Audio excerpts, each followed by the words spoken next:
Hello, can I get a coffee please? Greetings, Earthling. My name is Vagina, and this is my fucking coffee shop. What the shit can I get you? Prick. Well, that seems rude.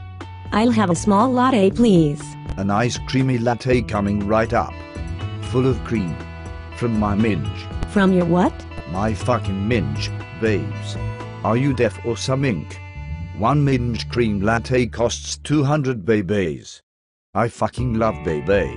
Oh no no no no no. I don't have any baby, just dollars. That is gay. Listen here, you naughty little kitten, I only accept baby in this here coffee shop.